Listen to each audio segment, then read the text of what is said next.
राम नाम सत्य है, यही प्रभु राम है कि तुम जाओ, इस देश के लोगों का कल्याण तुम्हारे हाथ में, गले मिलकर करके हम सब बाल कांड में वो अवतरित हुए हैं और पुनः इस देश को विश्वगुरु बनाएंगे। लेकिन अब वनवास भी गए हो तो सिर्फ और सिर्फ असुरों का पूरा एक एक व्यक्ति राम आज सबके मन सर आपको हमारे गोविंदापुर में आकर कैसा लग रहा है? नहीं, देखिए आज तो ऐसा दिन है, ऐसा वातावरण कभी हमने इतने उम्र में देखा नहीं। अब बुजुर्गों से भी हमने इस बारे में जानकारी ली तो उन लोगों ने भी नहीं देखा। आज पूरा देश राममय है, पूरा एक एक व्यक्ति राम आज सबके मन और भाव में झूम रहे हैं। सब अपने आप में खुशियों से आह्लादित है। सारे राज्य और देश के मंदिरों को सजाया गया है, दीपोत्सव का आयोजन है, सभी मंदिरों में पूजा पाठ हो रहा है। मैं भगवान श्री राम से ही प्रार्थना करूंगा, हे प्रभु राम, आप सबका कल्याण करने वाले हो। 500 वर्ष वनवास काट करके आप आए हो, लेकिन आप वनवास भी गए हो तो सिर्फ और सिर्फ असुरों का संहार करने के लिए। आपने तपस्या भी किया है तो सिर्फ संतों के कल्याण के लिए। आपने जो यातनाएं भी सही है तो सिर्फ जन के कल्याण के लिए। आपके अंदर सिर्फ कल्याण ही कल्याण है। आप कल्याण करिए सबका, सबके अंदर भाईचारा का भाव भरिए। जैसे राम भरत, राम लक्ष्मण, राम शत्रुघ्न आज उतना न हो सकते हैं तो कम से कम एक दूसरे के जान के हम दुश्मन न बने, एक दूसरे के गले मिलकर करके हम सब साथ रहें, यह भाव बढ़िए। तो सर ये बताइए, जैसे जिस तरह से पूरा देशवासियों में राम भजन है, तो क्या इस कि आने वाले देखिए प्रभु राम हम सबके आदर्श हैं। प्रभु राम इस राष्ट्र के गौरव के प्रतीक हैं। राम का मंदिर एक कोई देवी देवता का मंदिर नहीं है।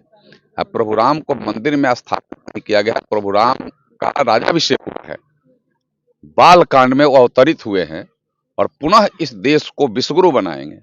विश्वगुरु बनाने के आशीर्वाद देने के लिए वो आए हैं और इसीलिए आने के लगभग 14 साल पहले एक ऐसे सन्यासी को भेज दिए कि तुम जाओ, इस देश के लोगों का कल्याण तुम्हारे हाथ होना है और मैं भी वनवास का काल काट करके मैं भी आऊंगा। त्रेता युग में मतलब हनुमान जी वही है?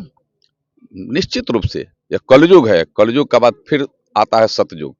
अभी उसका शुरुआत हो गया, अभी कलयुग का अंत होने लगेगा।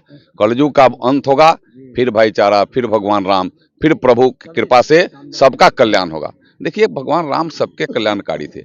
आज जो जातियों का जो दुर्गंध समाज में भरा गया है, भगवान राम के सबसे बड़े माने उनके दोस्त निषाद राज थे। निषाद राज कौन समाज से, तरह बताइए। निषाद राज उनके सबसे दोस्त थे। उसके बाद उनके भगवान राम को आगे अगर मिलते हैं तो सुग्रीव मिलते हैं। सुग्रीव आदि आज के जो आदिवासी अगर कहेंगे तो वह उस स्थिति में।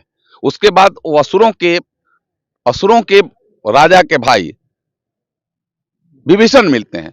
माने असुरों में से भी अगर कोई अच्छा होगा तो उसको भी भगवान राम गले लगाने का ताकत रखते हैं, उनको भी सही दिशा देते हैं। ये जिस तरह से आपको लगता है कि सर ये एक बात और है कि जिससे ये आपको लगता है इससे जातिवादी खत्म? निश्चित रूप से खत्म। इससे हम तो कहते हैं इससे ज्यादा क्या प्रतीक होगा। भगवान राम का दोस्त मैं बता रहा हूँ कौन थे। भगवान राम अगर क्षत्रिय कुल में अगर पैदा लिए तो गले किसको लगाए? निषाद राज को।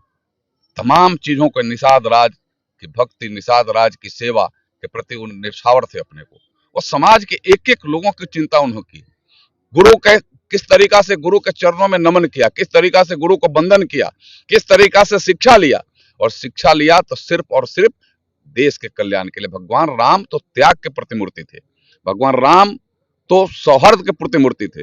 भगवान राम सहिष्णुता के प्रतीक थे। उनके जहां सहनशील व्यक्ति होना मुश्किल है।